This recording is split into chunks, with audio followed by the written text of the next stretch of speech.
Olá, paz do Senhor a todos, né? Sejam bem-vindos à minha primeira escola dominical virtual, né? Estamos fazendo aqui devido ao confinamento, né, na quarentena.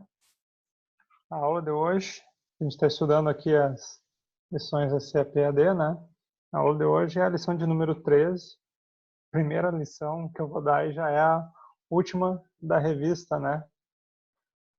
O novo homem em Cristo, né, meus irmãos? Espero que vocês gostem da aula de hoje. Preparei um conteúdo diferente aí, mais tecnológico, né, para a gente poder compartilhar o conhecimento. Infelizmente eu não vou ter a interação de vocês direta, né, porque estou gravando um vídeo aqui para deixar para vocês, né, mas a interação sempre pode existir pelos meios normais, mas infelizmente durante o vídeo aqui a gente não vai ter como tirar dúvidas. Mas enfim, a lição de hoje, novo homem em Cristo. Nosso texto áureo está ali em Efésios 4:13, até que todos cheguemos à unidade da fé, ao conhecimento do Filho de Deus, varão perfeito, medida e estatura completa de Cristo. A verdade prática, que está ali na lição também, esse início tradicional, né, que a gente tem em todas as lições, a verdade prática ali que o autor Claudio Honor de Andrade trouxe para nós é: a salvação em Cristo Jesus leva-nos à perfeição espiritual, moral e ética, porque ele, embora Deus, foi o mais perfeito e completo dos seres humanos. A leitura bíblica em classe é aquela leitura clássica que a gente tem, né, no Evangelho de João, no capítulo 13, versículos 1 até o 16. É o encontro de Jesus com Nicodemos. E a Bíblia relata essas palavras, né? E havia entre os fariseus um homem chamado Nicodemos, príncipe dos judeus. Este foi ter de noite com Jesus e disse-lhe: Rabi, bem sabemos que és mestre vindo de Deus, porque ninguém pode fazer estes sinais que tu fazes, senão se Deus não for com ele. Jesus respondeu-lhe: na verdade te digo, aquele que não nascer de novo não pode ver o reino de Deus. Disse Nicodemos: Como pode um homem nascer sendo velho? Porventura pode tornar a entrar no ventre da sua mãe e nascer? Jesus respondeu: na verdade te digo que aquele que não nascer da água e do Espírito não pode entrar no reino de Deus. O que é nascido da carne é carne, o que é nascido do Espírito é Espírito. Não te maravilhes de ter dito: necessário vos é nascer de novo. O vento sopra onde quer, e ouves a sua voz, mas não sabes de onde vem, nem para onde vai. Assim é todo aquele que é nascido do Espírito. Nicodemos respondeu-lhe e disse: Como pode ser isso? Jesus respondeu e disse-lhe: Tu és mestre em Israel e não sabes disso? Na verdade eu te digo que nós dizemos o que sabemos e testificamos o que vimos, e não aceitais o nosso testemunho. Se vos falei de coisas terrestres e não crestes, como creis se vos falar das celestiais? Ora, ninguém subiu ao céu, senão o que desceu do céu, o Filho do homem que está no céu. E como Moisés levantou a serpente no deserto, importa que o Filho do homem seja levantado, para que todo aquele que nele crê não pereça, mas tenha a vida eterna. Porque Deus amou o mundo de tal maneira que deu o seu Filho unigênito, para que todo aquele que nele crê não pereça, mas tenha a vida eterna. Nesse momento, antes da gente começar a explicação do conteúdo, vamos fazer uma oração, uma breve oração, né?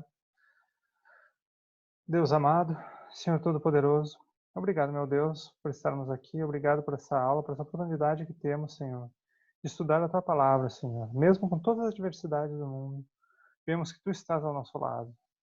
Sabemos que Tu tens um propósito para tudo, Senhor. E talvez, Senhor, seja o Teu propósito que nós busquemos mais a Ti nesse momento de dificuldade que nós estamos passando. Seja conosco, esteja com cada um dos que está ouvindo, e que o Teu Espírito Santo toque em nossos corações, e que seja o Teu Espírito Santo falando, Senhor, e nos instruindo nesse momento. Em nome de Jesus. Amém.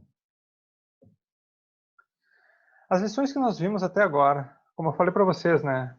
É a lição de número 13. E é bom a gente fazer uma revisãozinha para a gente não pegar o bonde andando, né? E afinal de contas, né, a maior parte das pessoas que vai ver esse vídeo, eu acredito que vai ser a primeira vez que vai ver um vídeo dessas lições aqui, das lições bíblicas, porque normalmente a gente dá aula presencial ali na Igreja Evangélica Assembleia de Deus, Matriz, ali em Porto Alegre. Né, eu dou aula para Classe Aliança e também dou aula para o discipulado, mas essa é uma aula, né, da Escola Bíblica Dominical. O que nós vimos até o momento, que o homem, né, nós vimos toda a história do homem, desde a criação até a redenção. Nós vimos que o homem foi criado por Deus, o homem é uma criatura de Deus. Ele não foi criado por acaso. Ele não surgiu do nada. O que a Bíblia ensina é que Deus criou o homem. Isso é bem importante e se a gente for parar para pensar, inclusive lógico, né, que Deus criou o homem. É muito acaso, muitas coisas. É um acaso muito grande para que Deus tenha, não haja um Deus que tudo tenha sido criado por acaso. E a Bíblia relata que o homem é criatura de Deus, a imagem e semelhança de Deus. Isso demonstra a importância de Deus, da criação, né? Não é, não é apenas uma coisa qualquer assim que Deus fez, mas é uma coisa que é a coroa da criação, a imagem e semelhança de Deus. O homem foi criado perfeito, mas ele foi corrompido pelo pecado. Isso a gente viu no trimestre. Jesus, né? A gente também viu isso na lição passada. Jesus ele foi o homem perfeito. Por quê? Porque ele veio ao mundo sem pecado, ele veio nascido de mulher, ele não recebeu a herança do pecado. E ele cumpriu também todos os propósitos e profecias, ele foi tentado como nós somos tentados, ele sofreu tudo aquilo que nós sofremos no dia a dia. E ele cumpriu os propósitos de Deus, cumpriu as profecias, ele foi o prometido Messias. E hoje a gente vai ver o homem remido por Jesus, o homem nascido de novo. O que é um homem nascido de novo? É um assunto essencial para a nossa fé, é um assunto essencial para o Evangelho em si. E é muito mal compreendido. Às vezes a gente vê pessoas que às vezes frequentam as igrejas, que leem a Bíblia, mas que não entendem e tem talvez até inclusive as mesmas dificuldades que tem Nicodemos ali, ou que tem muitas bagagens de conhecimento de fora, assim, e não abre a mente para aquilo que a Bíblia realmente está falando. E é isso que a gente vai ver hoje. Né? Aqui está os versículos que falam do que a gente estudou durante embasamento bíblico, né? De tudo que a gente estudou durante o trimestre, né? Como o homem foi criatura de Deus, o homem Jesus, o homem perfeito, o homem sem pecado, que cumpriu as profecias, e o homem nascido de novo, que a gente vai ver hoje. Um novo nascimento, meus irmãos. O que é o novo nascimento? Vamos começar dizendo o que ele não é. O novo nascimento, ele não é voltar à primeira infância. Ele não é voltar ao ventre da minha mãe, como aconteceu ali na explicação que Jesus deu ao próprio Nicodemos, que a gente viu ali na leitura bíblica em classe. Né? É um nascimento espiritual, ele não é um nascimento de que eu preciso nascer de novo. Ele também não é reencarnação. Isso é importante a gente saber, porque a Bíblia ela condena do início ao fim a reencarnação. Selecionei alguns textos aqui para deixar para vocês, né, sobre a reencarnação, né, como Deus condena a reencarnação realmente. Né, mas o fato é que não é nascer de novo, não é reencarnar. Não, Jesus não está falando disso. Jesus está falando de um nascimento em vida. Né, como diz ali em Hebreus 9:27, a Bíblia não se contradiz. É bom a gente enfatizar isso. Né, em Hebreus 9:27 ele diz que a gente tem uma só vida. Só vamos nascer uma vez e depois morrer uma só vez, depois disso em juízo. Daí a gente sela o nosso destino. Né? Tendo nosso destino selado, não tem uma segunda chance, não tem uma reencarnação. Ou você está com Deus ou não está com Deus. Né? Então, mas o que é o novo nascimento? O novo nascimento é um nascimento espiritual, né, meus irmãos? É um nascimento que, na verdade, a pessoa, ela continua com sua vida normal, né, mas ela recebe a Jesus e recebe a presença do Espírito Santo na sua vida. Ela aceita Jesus, ela reconhece o seu pecado e ela tem um nascimento espiritual. Ela passa, então, a ter uma nova vida junto com Deus. Antes disso, ela tinha uma vida de pecado, uma vida desregrada, uma vida de quem não quer saber de Deus, uma vida da forma como que ela desejava viver. Alheio à vontade de Deus. Faz aquilo que bem entende, enfim, né? Por isso, né, que a todos que recebem Jesus são feitos filhos de Deus. Os que creem no seu nome. Não é um nascimento de carne, mas é um nascimento da vontade de Deus. É um nascimento não de Deus, um nascimento espiritual. O que ele requer, esse novo nascimento? Ele requer fé. Basicamente isso. Né? A gente precisa crer. É um dom de Deus. É um presente de Deus. É algo que Deus nos dá. Né? Pensem assim. Eu posso recusar. Quando alguém oferece Jesus para mim, eu posso recusar. Eu posso dizer, eu não quero. Esse Jesus aí, não quero saber. Jesus, ele não obriga a gente a aceitar. Em nenhum momento. Nem a gente deve fazer isso. Né? É um presente de Deus. Da mesma forma com que alguém vem me oferecer um copo d'água, eu posso dizer, não estou com sede agora. Aí a gente pode... Só que, é claro, né, meus irmãos, recusar o maior presente possível de Deus, infelizmente tem gente que faz. Né? O que requer, então? Requer aceitar Jesus. Para Jesus deve ser aceito como nosso Senhor e Salvador. É importante que a gente fale isso. Às vezes as pessoas dizem, aceita Jesus como Senhor e Salvador da tua vida. Você nem sabe o que está aceitando, na verdade. Né? O que é aceitar Jesus como Senhor e Salvador? Senhor é reconhecer que Jesus é Deus, que Ele é soberano, que Ele é superior, que Ele é quem manda. Se Ele é Senhor, eu sou servo. Se Ele é Senhor, eu obedeço. O servo, ele não tem a vontade própria, ele obedece ao seu Senhor. Vocês percebam essa distinção, né? Eu agora, servo de Jesus, eu vou fazer o quê? Única e exclusivamente a vontade de Deus. Essa é o que eu devo fazer. Se um servo faz aquilo que o seu senhor não quer, ele está sendo um servo mau. Né? Se vocês forem pegar na história, assim, a gente vai ver, né, os servos maus eles eram punidos. É claro, né, que nosso Deus é um Deus de amor. Ele perdoa, ele é um Deus que é compassivo, misericordioso. É diferente do servo e senhor da história, mas a ideia é que a gente deve obedecer a Deus. O Senhor, ele diz, eu aceito que agora eu vou fazer a vontade de Deus. Isso é aceitar como Senhor. Salvador. Eu sei que a minha situação é crítica. Eu sei que eu estou em pecado.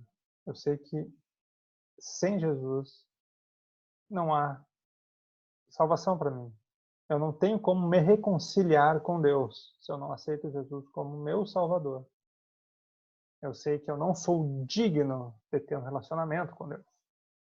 Se eu não sou digno de ter um relacionamento com Deus, as coisas estão perdidas para mim. Né? Eu nunca vou ter comunhão com Deus. Olha, meu Deus, ele não tem comunhão com o pecado. Isso a gente estudou já nas outras lições. Alguns ensinamentos básicos do Evangelho. Deus, ele não tem comunhão com o pecado. Ele é um ser perfeito. Sendo um ser perfeito, ele realmente não tem por que exigir menos do que a perfeição. Ele nos criou perfeito. O pecado é uma opção nossa. O pecado é algo que a gente faz contrário à vontade de Deus, mas porque a gente deseja isso. A gente é impulsionado por isso, de alguma forma. Por isso, Nós devemos aceitar Jesus como Salvador, porque Ele nos tira do pecado. E aí é que vem o novo nascimento. Se Deus nos tira do pecado, nos coloca numa outra posição, numa posição de livres do pecado, né? A gente vai ver no próximo slide ali alguns resultados, né? Eu estou numa outra posição, agora eu não sou mais aquela velha criatura, eu sou uma nova criatura. Ele requer também arrependimento, né?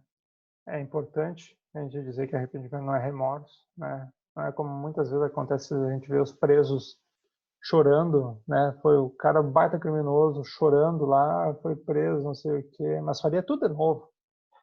Faria tudo de novo, né? Ele está chorando porque foi pego. É a mesma coisa. Arrependimento não é remorso, não é porque né, agora o arrependimento é ter vergonha daquilo que tu fez, é tu não querer repetir aquilo que tu fez, é realmente tu ver que tu estava errado. Percebeu, olha, não, tu fiz por toda a vida, não foi boa coisa. Olha, o apóstolo Paulo, que era um fariseu, ele dizia que as obras que ele fazia, ele considerava como esterco. Antes da conversão, aquilo não serve, né? Então, arrependimento é isso.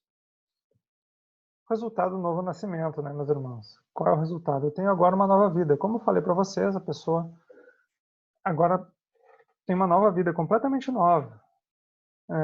A gente é uma nova criatura. As coisas velhas já passaram. Não importa para Deus o que eu fiz no passado. Aceitei Jesus, não importa. Quão graves foram meus crimes, quanta besteira que eu fiz no passado, quantas pessoas eu ofendi, não importa. Se a pessoa se converteu, se a pessoa aceitou Jesus, Jesus perdoa todo o pecado. O sacrifício de Jesus é importante por isso, que ele existe para remissão de absolutamente todo o pecado. Basta que eu aceite. Eu não preciso ter sido uma pessoa boa antes. Não existe um pecado que é o coração arrependido que chega diante de Deus, Deus não perdoe. Se eu me arrependi diante de Deus e me coloco diante de Deus, Deus perdoa, né? Outro resultado também, agora a pessoa nascida de novo aceitou Jesus, agora ele tem a presença do Espírito Santo na sua vida. Isso é muito importante, porque o Espírito Santo vai nos acompanhar no dia a dia. Ele vai nos dar aquela força que a gente precisa para não pecar mais. Ele vai nos ensinar o caminho de Deus. Ele vai ser aquela voz que vai te impulsionar a fazer a vontade de Deus. Naturalmente, meus irmãos, a gente faz aquilo que dá na telha. Vamos ser honestos, né? Quantas vezes a gente vê as pessoas aí, às vezes a gente vê pessoas boas, mas que tem uma ou outra falha, né? Porque não ouvem, estão fazendo aquilo que dá na telha. Quando a gente tem o Espírito Santo na nossa vida, o Espírito Santo ele vai nos guiando, ele vai nos mostrando o caminho que Deus quer, que ele não nos obriga. É importante dizer isso. O Espírito Santo ele não nos obriga a fazer a vontade de Deus. Ele nos mostra a vontade de Deus. Ele vai. Eu falo isso também da minha conversão, porque em determinado momento, né, fui nascido na igreja. É importante dizer isso, né? Eu fui nascido da igreja e uma pessoa nascida da igreja, ela precisa passar pela conversão. Precisando passar pela conversão, né, eu pude observar que eu já tinha lido a Bíblia várias vezes, mas depois da minha conversão, eu passei a realmente entender. Por quê? Porque a conversão, eu percebi que eu estava em pecado. Antes, mesmo estando dentro da igreja, nascido dentro da igreja, ouvindo a palavra de Deus desde criança, eu não reconhecia as minhas falhas. No momento que eu reconheci que eu me vi como pecador, que eu vi que, né, não tinha jeito para mim, mesmo a sociedade às vezes olhando para mim, dizendo, Leonardo é um cara legal, faz tudo direitinho, tira nota alta no colégio, lá, cara legal. Mas diante de Deus, Deus conhece nosso coração, Deus conhece nossos desejos, Deus conhece as nossas mentiras, aquilo que a gente esconde, nossas falsidades. Deus reconhece tudo. Aí no momento que eu abro meu coração para Deus, Deus entra no meu coração, o Espírito Santo entra na minha vida e eu começo a entender, começo a ler a Bíblia e começo a entender aquilo que está escrito, porque realmente, a partir daquele momento eu comecei a ler a Bíblia querendo conhecer a Deus. É diferente, sabe? Ler a Bíblia querendo conhecer a Deus, ler a Bíblia de qualquer jeito, por uma curiosidade, enfim. A gente passa a ter paz com Deus. E a paz que a gente tem com Deus é uma paz que excede todo entendimento.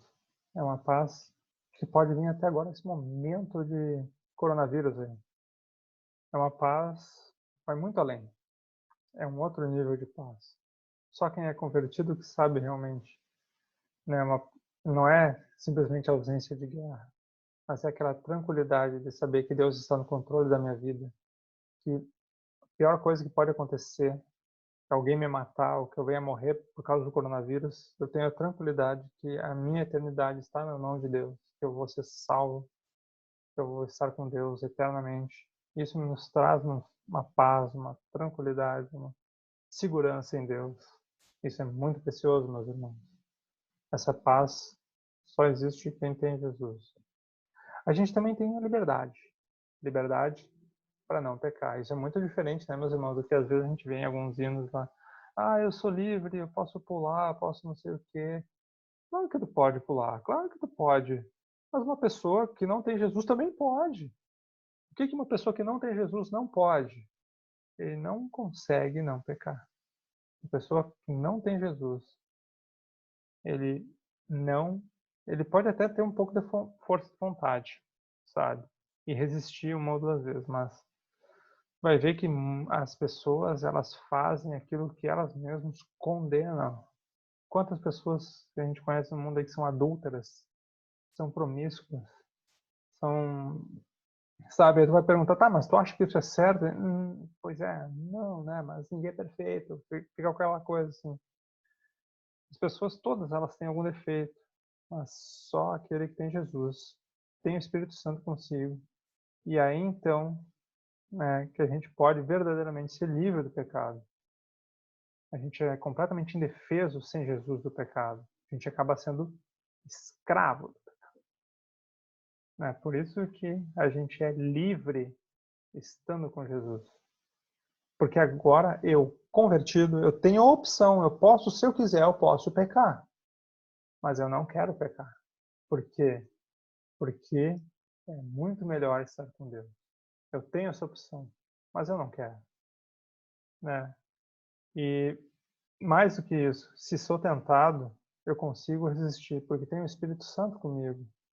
Ele me diz, Leonardo, não vai fazer. Olha só tudo que tu está deixando do lado. E eu vou dizer, é verdade, Espírito. Não vou pecar, porque é muito melhor estar contigo. A gente passa a ser filho de Deus por adoção. Isso é muito importante, né, meus irmãos? Que às vezes as pessoas falam assim, todo mundo é filho de Deus. Todo mundo, eu também sou filho de Deus. O que a Bíblia fala, não, o que a Bíblia fala é que aqueles que receberem a Jesus, é que Deus diz o poder de serem filhos de Deus. O resto é criatura de Deus. Foi criado por Deus. Ora, eu posso criar eu sou desenvolvedor de software, eu posso criar um software, ele não é meu filho. Né? Meu filho é diferente. É a mesma coisa. Né? Se eu aceito Jesus, eu também serei filho de Deus. Sou adotado, faço ser parte da família de Deus. E o principal, né, meus irmãos, a gente tem a vida eterna. Se a gente crê em Jesus, Jesus nos promete a vida eterna. A vida eterna o que é? Eternidade ao lado de Deus. Eternidade ao lado de Deus. Basicamente isso. E a morte eterna o que é? Passar a eternidade longe de Deus. Né? O inferno é um lugar onde Deus não vai estar presente. Então, a eternidade longe de Deus. A lição também fala aqui, né, sobre o nascido na água e nascido no Espírito. Então, a gente precisa falar sobre o batismo, né, meus irmãos? O que é o batismo, na verdade? O batismo é uma ordenança bíblica. Está ali falado, né, nos versículos bíblicos, que aquele que crê precisa ser batizado. E ele tem uma simbologia, o batismo, né? A imersão em água e o imergir e submergir, ele tem a simbologia da morte e a ressurreição de Cristo. E também a morte da velha criatura para o nascimento da nova criatura. A gente tem isso escrito ali em Romanos.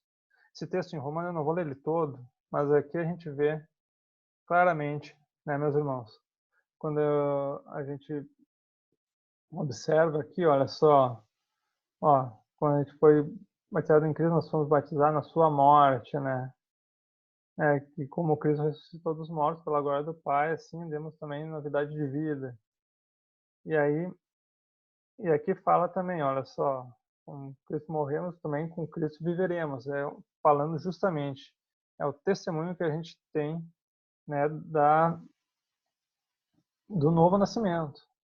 Né? O batismo ele não garante perdão dos pecados. O que garante perdão dos pecados? É o arrependimento, é a transformação de vida. Né? Por isso, meus irmãos, que a nossa igreja, por exemplo, a Assembleia de Deus, ela não batiza bebê. A pessoa tem que saber o que ela está... É um testemunho de fé que ela está dando.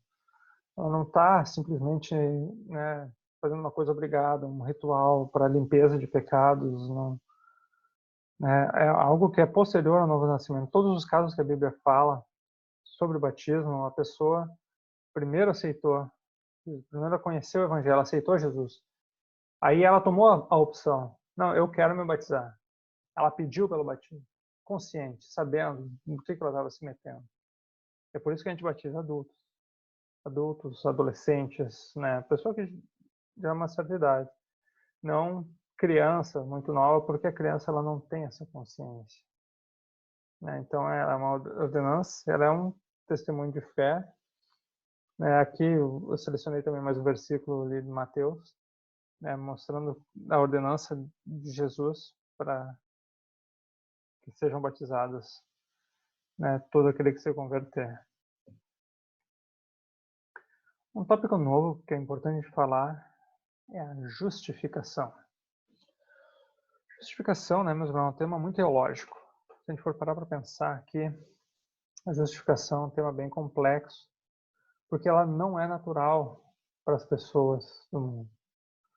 O que a gente precisa entender? Né? Que a gente está numa situação de ofensa a Deus. O homem ele é pecador. Por quê? Porque ele faz aquilo que desagrada a Deus. Desde o princípio. Quando a gente vê a história lá de Adão e Eva, a gente vê o que aconteceu essencialmente. Adão ele desobedeceu uma ordem direta de Deus. E muitas vezes, meus irmãos, a gente faz isso.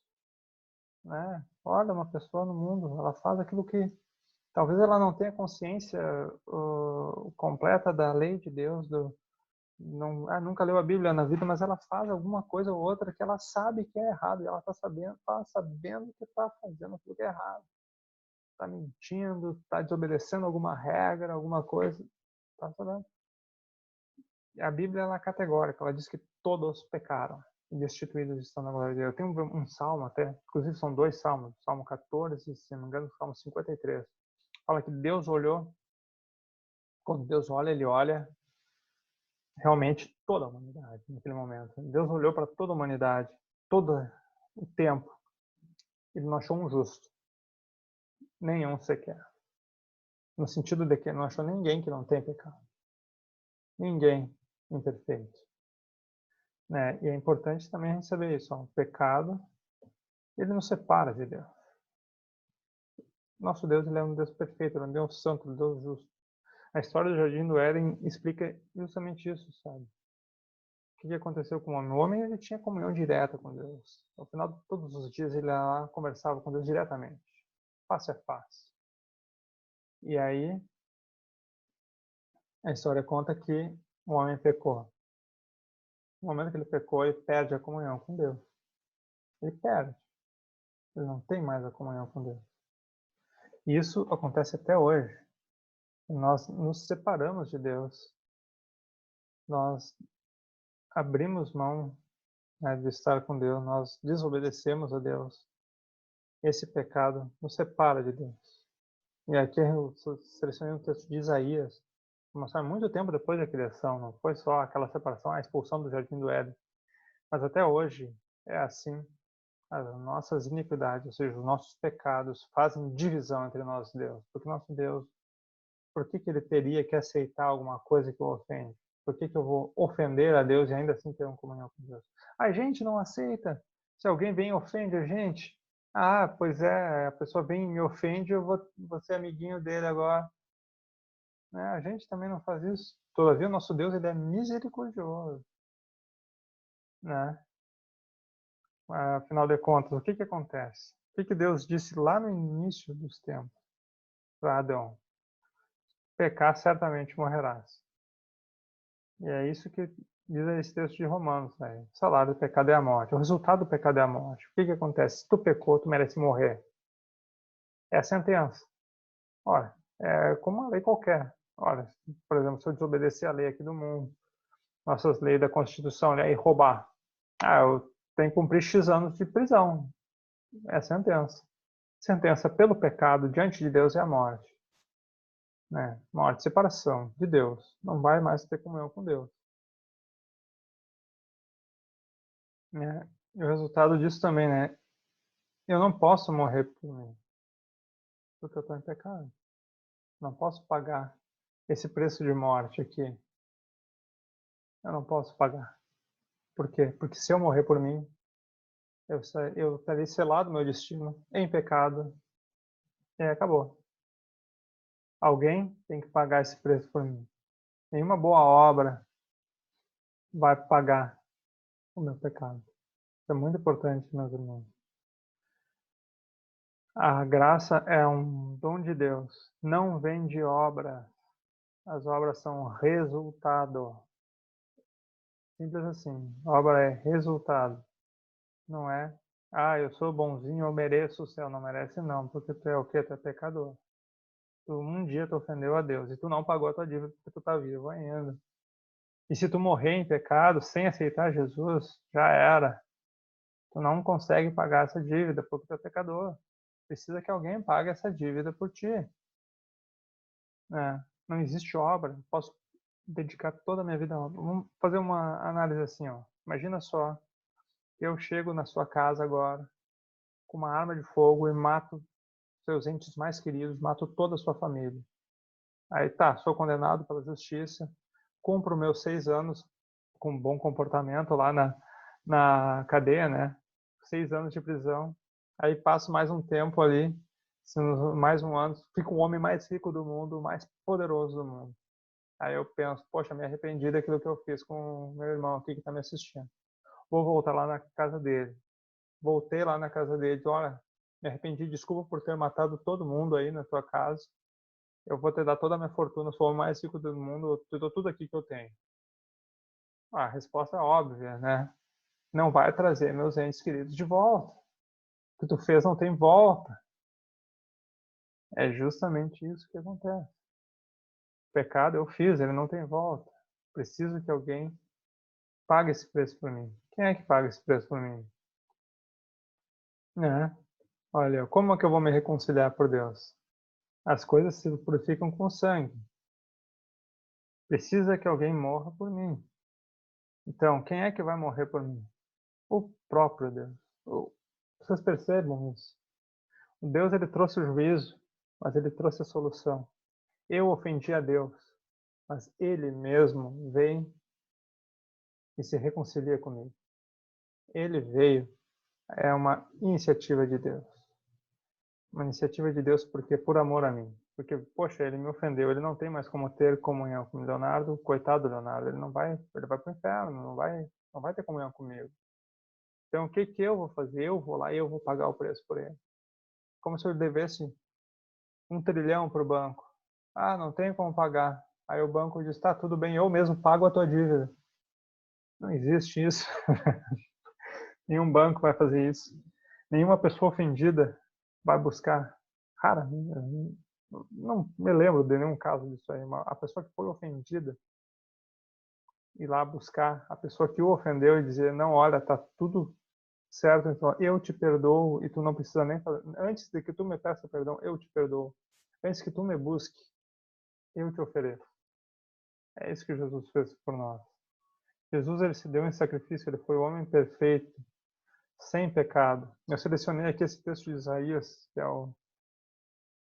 o tapa de luva na cara dos ateus, né? Porque o texto de Isaías, aí a gente descobriu manuscritos que são 200 anos antes de Cristo, manuscritos do Mar Morto, que descrevem exatamente a personalidade de Jesus, a simplicidade de Jesus e como ele realmente morreu por nós.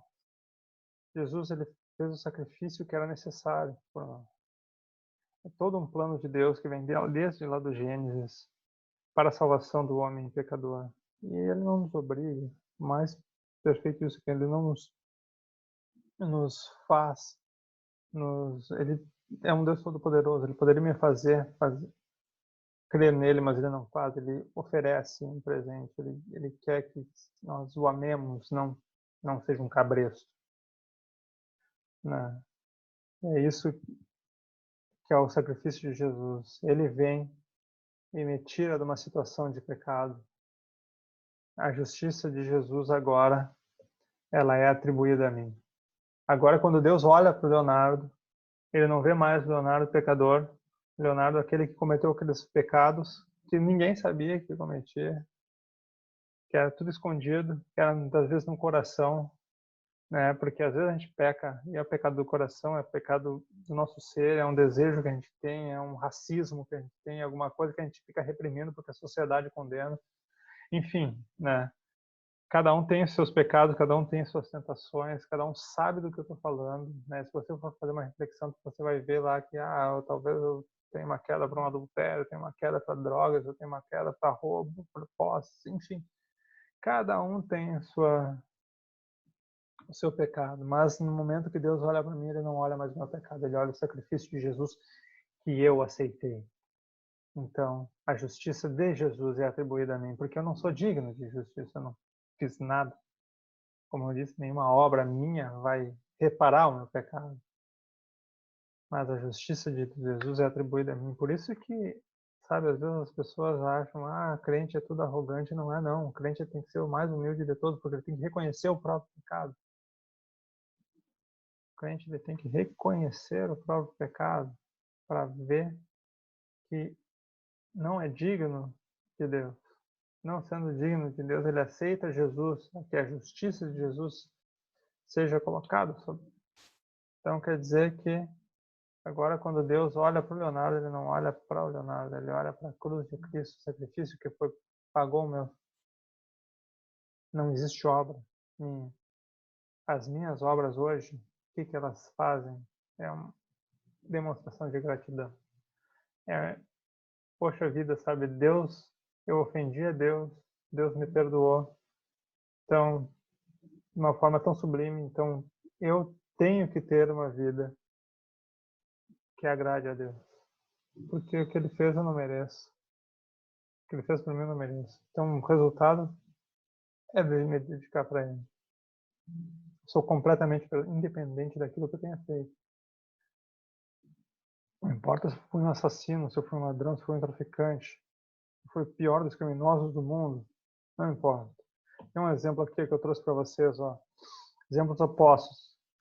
À esquerda aqui, a gente tem um exemplo de dois malfeitores, né? Um dos malfeitores que não teve tempo de fazer absolutamente nada de bom. Olha só, observem, meus irmãos, aqui na esquerda, o cara diz, deixa eu botar aqui o marca-texto, o cara diz, ó, nós na verdade, opa, peguei o errado aqui. Nós, na verdade, com justiça, porque recebemos que os nossos feitos mereciam. Vai no presídio, pior presídio, e pergunta lá, quem aqui merece ser crucificado? Pega piores traficantes, assassinos, um estuprador de criança, enfim. Quem que vai responder? Não, eu realmente mereço ser crucificado, me prega aqui numa cruz agora e me levanta para que eu fique asfixiando até a morte aqui. Eu realmente mereço ser crucificado. Faz isso comigo porque é o que o meu crime merece. Nenhum vai dizer isso. Nenhum vai dizer. A maior parte dos criminosos vai dizer assim, não, eu não fiz nada, o que eu fiz é tudo justificado, eu não tinha escolha, tinha que fazer, né? Esse cara ele era tão mal, a Bíblia não relata o que ele fez de maldade. Alguns dizem que, né, historiadores dizem que ele fez revoltas contra o Império Romano, enfim, não se sabe exatamente. Mas o fato é que ele disse que merecia ser crucificado, de tão mal que ele se considerava. E Jesus, o que ele falou no final? Em verdade, de hoje estarás comigo. O cara foi salvo sem fazer absolutamente nada, porque ele não podia fazer nada de bom, ele já estava ali pregado na cruz. O que ele ia fazer de bom? Não fez nada de bom a vida toda. Agora a gente vê um outro paralelo aqui, vamos apagar aqui, né? Um paralelo aqui, um jovem rico, um certo príncipe, bom mestre, o que ele fazer para herdar a vida eterna? Percebe o seguinte, ele está buscando a Deus e ele quer saber o que precisa para herdar a vida eterna. Jesus, ele responde, não, sabes os mandamentos? Aí Deus, aí ele vai ali e cita alguns mandamentos, né? Não, opa, passei o slide, deixa eu voltar. Ele chega ali, sabe, não adulterarás, não matarás, não furtarás, não terás falta de testemunho, honra teu pai e tua mãe. E disse ele, todas essas coisas tenho observado desde a minha mocidade. Ou seja, ele era um cara bom. Ele era um cara que cumpria a lei. E quando ele fala todas essas coisas, ele não está falando só dessas coisinhas que Jesus falou. O Antigo Testamento tem uma penca de lei. Mas olha, uma penca de lei. Umas leis assim, difíceis. E ele diz, olhando para sua consciência, ele diz assim, ó, todas essas coisas eu tenho cumprido. Ele é um cara, bom, talvez ele tivesse uma outra falha, mas ele era um cara que essencialmente ele era uma pessoa boa, ele realmente cumpria a lei, né? As pessoas não condenavam ele. E aí, Jesus, que é o Jesus, ele ora, ele conhece a gente, né? Poxa vida. Jesus, ele sabe o que está no meu coração, sabe o que está no teu coração, ele sabe o que está no coração de todo mundo. Aí Jesus diz o seguinte, ainda te falta uma coisa. Ainda te falta uma coisa. É isso que Jesus fala quando a pessoa tenta se justificar pelas obras. Jesus, ele conhece o coração, ele vai olhar para ti e vai dizer, ainda te falta uma coisa. Quando ele diz ainda te falta uma coisa, ele vai ali e toca na ferida. Ele toca em quem era, onde é que estava a segurança dele. Quem é o Senhor da vida desse jovem príncipe, desse jovem rico? Eram os bens dele. Isso estava acima de Deus. Toda a sua segurança não estava em Deus. Deus não era o Senhor da sua vida. Ele fazia as coisas para parecer bom, né? E aí o que aconteceu com ele? Ele mesmo fazendo todas as coisas boas, ficou muito triste, porque era muito rico. Virou as costas e foi embora. O destino dele foi um destino de pessoas más, né? Aquilo que a gente considera como para pessoas más. Inferno, que a gente diz, ninguém merece. Poxa, né? O cara que realmente não merecia o céu, que reconhecia que não merecia o céu, foi salvo por Jesus, teve seus pecados perdoados. Por quê? Reconheceu e buscou a Jesus. O outro buscou a Jesus e não quis abrir mão. Meus irmãos, é isso que é a justificação. Agora nós vamos para um novo tópico, também muito importante, o tópico da santificação. O que acontece, meus irmãos? No momento que eu sou considerado justo perante Deus, a justificação, a gente olha para mim, agora eu sou justo. Então eu passo a ser santo, né? Tem um versículo ali em 1 Coríntios 1 e 2, é o iniciozinho da carta de Coríntios, que eu selecionei para vocês aqui. Desculpe. Mas esse texto aqui, ele fala justamente do apóstolo Paulo chamando os os irmãos de Coríntios de santos, né? E o que é importante a gente ver aqui? Que no momento que eu aceito Jesus, eu também sou considerado santo, no sentido de que sou separado por Deus. Eu agora sou justo, sou ficha limpa, o pecado já não faz parte da minha vida. Então Deus me considera como santo, né? E aí Paulo chama Corinto no início da classe de santos, mas no capítulo 5 lá ele diz que os caras fazem tantos pecados que nem nas pessoas do mundo se nomina, né? Então, quer dizer, não é, o santo é aquele que é convertido, não quer dizer que ele é super poderoso, né? Que vai ter uma auréola na cabeça e que vai fazer milagres, né? Não é um super ser, é um santo separado por Deus. Aqui a gente vê, olha só, 1 Pedro 1,6 dizendo o que Deus quer de nós, que a gente seja santos porque Ele, Deus, é santo. Separado dos povos para ser dos meus. Eu não tenho mais comunhão com aquelas minhas velhas atitudes, eu não vou mais fazer aquelas coisas que desagradam a Deus que eu fazia antes. Ter novas atitudes agora. A santificação, meus irmãos, ela também é contínua. Isso é importante a gente saber sobre a santificação. A santificação ela é contínua. Olha aqui, eu vou desenhar aqui para vocês agora. Aqui está o novo convertido. Ops, peraí, um pouquinho, ficou ruim aqui. Desenhando aqui, homenzinho. E veio o apontador. Desenhando o homenzinho aqui.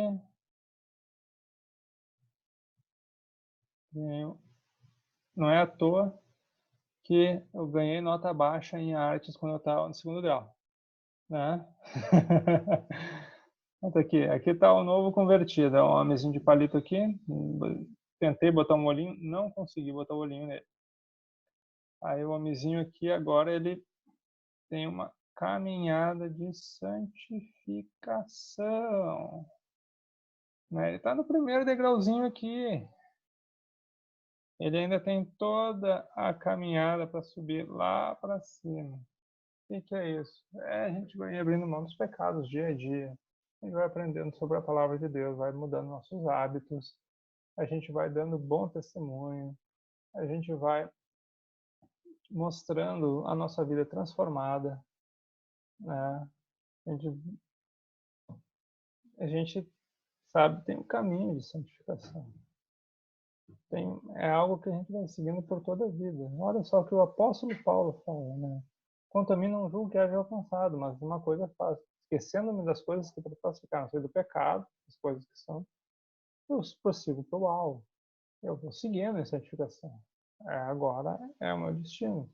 Se eu quero agradar a Deus, eu vou, aos pouquinhos, eu vou abrindo mão daquilo que vai me afastando de Deus. Todas as coisas. Deus vai me mostrando, o Espírito Santo dentro de mim vai me mostrando e eu vou nessa vida seguindo adiante. E é isso que é importante, meus irmãos.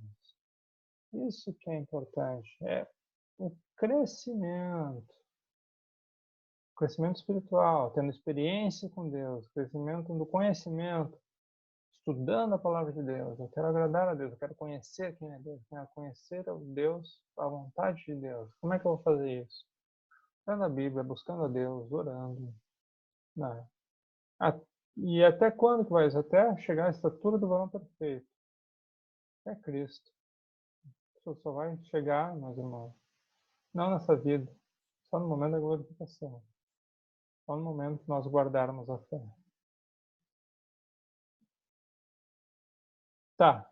Eu tenho a minha caminhada de santificação lá, tô lá, né, na escadinha. Tô lá na escadinha, né? Tô lá na escadinha. Voltei. Droga. Tô lá na escadinha. Escadinha aqui, bonitinha. Tô aqui no degrauzinho. Aí, pequei. E agora? Agora, meus irmãos, tu pecou, tem um advogado, né? Tem um advogado que é por nós. Se alguém pecar, a gente tem que se arrepender. Olha só, se nós confessarmos nosso pecado, a gente confessa nosso pecado para Deus lá. A gente ora, Senhor, eu estou buscando aqui, estou abrindo meu coração, porque eu pequei, eu fiz besteira, desagradei. Sabe aquela coisa que eu fazia todos os dias? Pois é, eu fiz de novo. Pois é. Senhor, o que eu vou dizer? Tu botou o Espírito Santo na minha vida e eu mesmo assim pequei. Me deu forças, eu não tenho justificativa, eu só vou admitir. Eu só vou confessar e vou dizer, Senhor, eu não quero mais pecar, eu estou realmente arrependido. Não é, olha só, né, eu por uma bebi, dirigi, aí bati o carro, tive que amputar minhas duas pernas. Se eu tivesse bebido, eu dizia, tu tá arrependido, por que tu teve que amputar as pernas? Né? Não é isso, né? É arrependimento. Quando a gente vê, por exemplo, Davi se arrependendo, né? O único que sabia do pecado de Davi naquele momento ali era o profeta Natan. E ele chegou lá e botou o dedo na ferida e Davi disse, poxa, não falou, manda matar o Natan aí porque ele está sabendo demais. Não, ele disse, poxa, pequei. Cheguei diante de Deus, não, pequei. Deus, me perdoa. Qualquer que permanece não vive pecando, meus irmãos. É importante que tenha a mudança de atitude. Se eu pequei e eu me arrependi de verdade, eu vou mudar de atitude. Eu não vou repetir. Eu não vou pecar de novo. Ou posso até pecar de novo, né? Mas eu realmente, naquele momento, eu não quero pecar de novo. Eu vou fazer de tudo para não pecar de novo. Isso é importante, meus irmãos. E é importante também, né? Não se auto-justifique. Sabe? Quando a gente faz uma coisa de errado, e aí a pessoa vem lá e nos acusa, tu fez isso? E aí tu começa aquela, mas também é autojustificação. Tá, mas o cara tá me irritando, não tem sangue de barata também. Autojustificação. Tu não tem justificativa para pecar. Tu pecou, pecou. Pecou, tu tem que se arrepender. Se tu te autojustificar, tu tá dizendo que a justiça de Deus é injusta, tu tá te colocando no lugar de Deus, tu tá, sabe? Tu tá rejeitando. Tu tá dizendo, eu não quero que o sacrifício de Jesus limpe o meu pecado, eu quero pela minha argumentação convencer a Deus de que ele está errado. Não tem como, meus irmãos, não tem como. A autojustificação não é o caminho. Você tem que chegar e abrir o coração, olhar para si, admitir o erro diante de Deus e dizer para Deus, olha, Deus, eu não quero mais fazer isso. Eu errei, mas não quero continuar errando. É muito perigoso chegar e dizer, eu adulterei, mas também, né, meu cônjuge não presta. Você adulterou, pecou, né? Não pode? É um pecado? Pois é, eu precisava pecar, não, né? Eu menti pro meu chefe lá, porque senão ele ia me demitir. Onde é que está a tua segurança? Está no teu emprego? Né? Eu sei, são situações, eu coloquei algumas situações aqui que são bem difíceis, né? Mas que normalmente nos levam a auto. E se a gente for ver, todo pecado que a gente faz, a gente sempre acha na nossa cabeça uma justificativa. Tu vai no presídio, tu vai lá falar para os piores assassinos, ele vai dizer, não, mas eu matei porque tinha que matar mesmo. Aí não dá, né, meu irmão? Isso é autojustificação, isso nos afasta de Deus. Então, não se autojustifique. Deus conhece o teu coração. Não adianta tu tentar fazer uma argumentação, só se arrepende, admite, confessa diante de Deus teu pecado e não pratica mais. É isso que Jesus falou para a mulher de João 8, a mulher adulta, ela foi pega em adultério, estava todo mundo pronto para apedrejar ela. Né? Jesus disse, aquele que não cometeu o pecado, que atire a primeira pedra. Aí foi saindo um a um. Quando chegou, né? Chegou lá a mulher, né? Tava só Jesus e a mulher, diz, cadê os teus condenados? Pois é, eu também não te condeno. Vá e não peques mais. Isso é importante. Pai, não peques mais. Né? Por isso que eu trouxe até esse texto aí de 1 João 3,6. Aquele que permanece nele não vive pecando. Qualquer que vive pecando não viu nem o conheceu. Porque se tu continua fazendo as mesmas coisas e não te arrepende, tu não é meu irmão. Porque o irmão tem o mesmo pai. Eu me arrependi daquilo que eu faço. Né? Eu não tenho orgulho daquilo que eu faço. Pai, Jesus me deu uma nova vida. Mas se tu não faz, se tu continua praticando as mesmas obras que ofendem a Deus, tu não tem o mesmo pai que eu.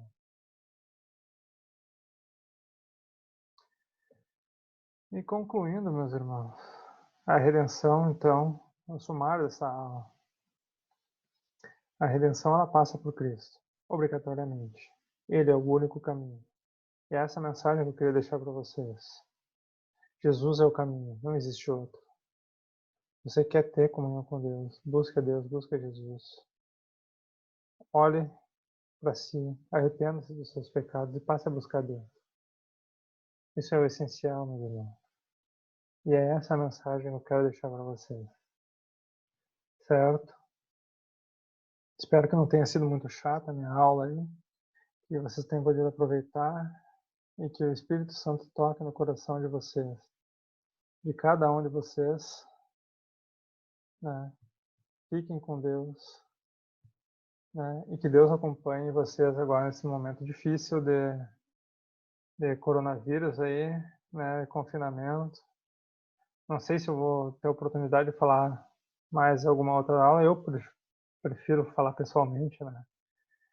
E espero estar com vocês o mais breve possível, para que a gente possa ter a nossa comunhão de sempre. Amém, irmãos. Fiquem com Deus. E Deus esteja com vocês guiando em todo momento.